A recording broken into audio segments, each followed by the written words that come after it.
Hello and welcome to another webinar with us here at Global Wonks. I'm delighted today to welcome PJ Crowley with us, who's going to be speaking about a host of issues, specifically around US foreign policy and geopolitics, not only as the pandemic continues around the world, but also post the Trump administration. Given the short time that we have, and of course, given the wide array of topics that PJ will be covering, I'm going to dive right in. Of course, you all have his bio in front of you and it speaks for itself. But just a quick word to say that PJ Crowley is a leading policymaker, vet, and scholar. During the Obama administration, he was Assistant Secretary of State and recently a foreign policy volunteer for the Biden for President campaign. PJ, over to you. Bilal, thank you very much, and everyone, good morning or good afternoon, depending on where you are. So our timing is excellent. We are in day one of the Biden presidential transition. The delay is unfortunate, but it should not be a handicap provided the incoming administration, provided the Trump team continues to cooperate. But it does bring to mind a quip from John F. Kennedy, when he was asked what surprised him most upon coming into office. He said, what surprised him was that things were as bad as they described on the campaign trail. But transitions are important to avoid surprises. I've been directly involved in two transitions. In 2001, I was at the White House and part of the outgoing team. I had one meeting with a transition official who announced he was going to reorganize my operation. I expressed that was a bad idea, explained why. A year later, they undid what they did and went back to the way that my operation had previously been structured. The Bush team was highly capable, but they underestimated how much both the world had changed and Washington had changed in 8 years. And that's one reason why transitions are important. 8 years later, I was part of the team that went into the Department of Homeland Security, which was undergoing a presidential transition for the first time. Secretary Mike Chertoff met with us. He's still a colleague and a friend of mine on a private experts panel that we are both involved in, but he pledged full cooperation. We identified for the incoming secretary a handful of issues, one in particular that where there was a decision that would happen in the first 6 months of her administration while she was still trying to get her full team on the field. And we said, pay attention to this, because whatever you decide will lock the administration into a long-term commitment. But that's part of what transitions are intended to do. It takes longer and longer to get an administration fully staffed these days. And so you're trying to make sure that you have a path forward for the first 30 days, 90 days, 6 months, 1 year, to set your agenda, while the incoming administration continues to get its footing. The Biden team is very well prepared. As Bilal said, I was among a host of people who were foreign policy volunteers. Just to give you, one example, I won't talk about the particular country involved, but as we met via Zoom over several months, writing and rewriting a particular strategy paper. And last month, as we did our final look at this particular issue, we said this is a relationship that is going to go south over time, but there may well be a window in the first 90 days where we can achieve, some kind of win-win, outcomes with this particular government and this particular leader. This is not something I think that Rex Tillerson had the advantage of, given how the Trump administration, the president, back 4 years ago, was superstitious about a transition.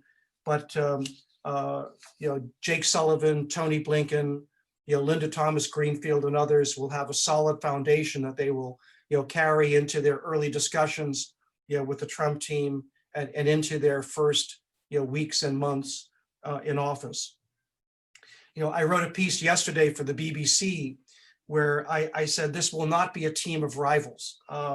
They've worked together before, and I think they'll bring both coherence and consistency to American foreign policy. The president-elect has indicated right off the bat that he will rejoin the Paris Climate Agreement, and you saw meat behind that pledge by not only appointing John Kerry as special envoy for climate, but giving him cabinet rank. And I think that as we go forward, climate will be paired very significantly with whatever economic recovery initiatives the Biden administration embraces. The Biden administration, I think, will rejoin the World Health Organization, and I think they'll support the so-called COVAX vaccine initiative to make sure that the world has access to the vaccine and how to deliver it. There are some serious questions that need to be answered, particularly from China, as to how the pandemic started and how it was transmitted from animal to human, from inside China to beyond. But I do think that the pandemic does provide the opportunity to renew global cooperation in ways that have been stifled over the past few years. But whatever pandemic coordination and cooperation does exist, particularly among leading powers, that will have long-term geopolitical consequences. One immediate national security challenge that the Biden administration will face involves Brexit. Just over a week after the inauguration, we'll know how Britain plans to leave the European Union, whether through some kind of skinny international arrangement or intermediate arrangement, or through a no-deal hard Brexit. Obviously, in the short term, a major concern for the United States is what happens along the border between Ireland and Northern Ireland. Not only the president-elect, but also the Speaker of the House have made clear to Boris Johnson that there will be no progress on a new US-UK trade pact until the United States has confidence that Britain will walk back some of the more onerous provisions of the Internal Markets Bill. But longer term, when Britain comes out on the other side of Brexit, this will have very, very significant geopolitical consequences. Since the Cold War, whatever the United States has tried to do in the world, the partnership between the United States and Britain has been a foundation of these initiatives.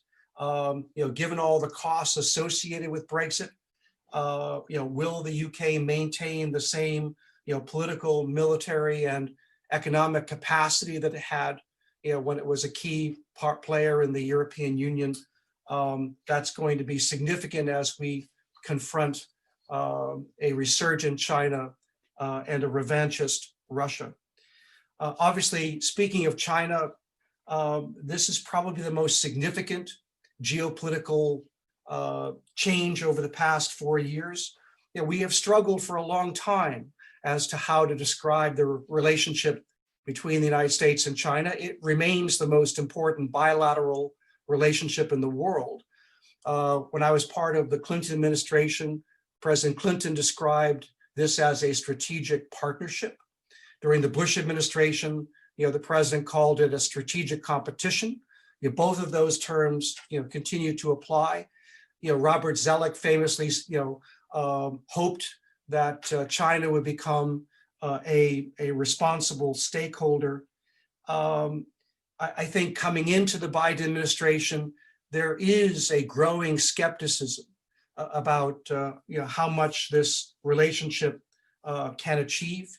Certainly, I think Beijing will value greater consistency, from Washington, but the gap between the degree to which Beijing understands Washington and the degree to which Washington understands Beijing, that gap is as large as it has been in decades. One space I'll be watching very closely is what happens with respect to the United States and Taiwan. There are some very interesting discussions underway regarding global health and economics. Certainly, when President Xi meets President Biden for the first time, Taiwan will be on his list of discussion items. How President Biden responds to whatever concerns Xi expresses about Taiwan will tell us a lot about expectations about U.S. relations with Taiwan and also U.S. relations, with China. I think there's a sleeper issue out there. Obviously, there are major things going on in Hong Kong, major things going on in Ethiopia, but to me, the sleeper issue is what is happening in the Eastern Mediterranean. It is complex. It touches on a number of important regional interests and important regional relationships. It's the kind of issue that could provide an early test, for the Biden administration.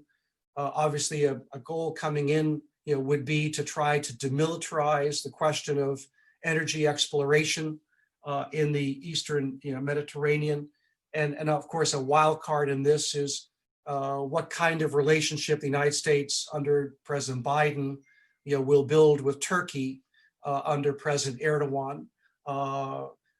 Probably Erdogan was rooting for Trump's reelection. We'll see how he responds to a Biden administration that is certainly going to pay more attention to human rights, for example, than the Trump administration did in its 4 years. When thinking about geopolitics, the most important dimension to me is politics.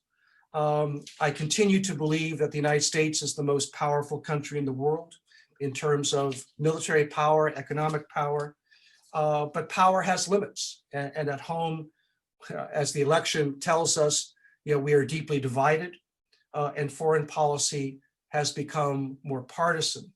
I'm not one who believes that politics stops at the water's edge. It never has. I wrote a book about how politics since World War II has shaped our foreign policy and how it actually limited, what Barack Obama thought that he could achieve, in places like Iraq, Afghanistan, Syria, and Libya. Many of those issues preoccupied the latter stages of his presidency. And what we are able to accomplish with respect to Iran, for example, will be driven not only by politics here, but also, politics there. President Biden has suggested that he is willing to return to the JCPOA, provided Iran comes back into compliance with its agreement obligations. But there are huge obstacles in Tehran, in Washington, and Jerusalem. We have Iran skeptics in this country. President Trump is not going to give up his Twitter feed. You have presidential aspirants like Tom Cotton, senator of Arkansas, who has been very, very active on this issue. You even have Benjamin Netanyahu. He intervened directly in this issue in 2015. He could easily do that again. And Tehran has its own hardliners. The Ayatollah is an American skeptic. So is the IRGC. Iran has its own election coming up next year. The surprise outcome in 2013, was the emergence of engagers such as President Rouhani and Foreign Minister Zarif. Will the door for negotiations be open a year from now? It's actually a very, very good question.